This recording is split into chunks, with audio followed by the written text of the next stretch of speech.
وده خلاني اكتشف ان عدد كبير جدا من البوستات اللي بتظهر لي هدفها التفاعل بس. يعني هو عايزك تتفاعل بس مع المنشور ده حتى لو الكلام مش مظبوط، حتى لو هتخش تكتب له في التعليقات ده كده، بالنسبه له ده تفاعل في حد ذاته وهيستفيد منه. احنا مسؤوليتنا ايه تجاه المعلومه اللي بنعمل لها شير او نشر؟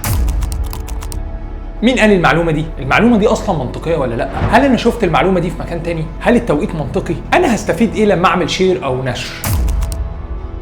استخدم التكنولوجيا والموبايل اللي في ايدك لمساعدتك. هتعمل سكرين شوت وعلى جوجل لينس هترفع الصوره وتقول له انا عايز اعرف ده حقيقي ولا لا، او خد الكلام اللي مكتوب في البوست وحطه في جوجل واكتب معاه هو الكلام ده صح ولا غلط.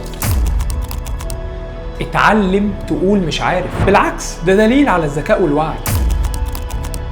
بقيت بتأكد من كل حاجة قبل ما اعمل لها شير او نشر. في مواقع كتير بتعمل الحركة دي، بتعيش على نشر الاشاعات او العناوين اللي بتشدك اول بس لما تقراها عشان تخش وتجيب زيارات وتفاعلات، وبيستغلوا ده عشان يكسبوا من الاعلانات.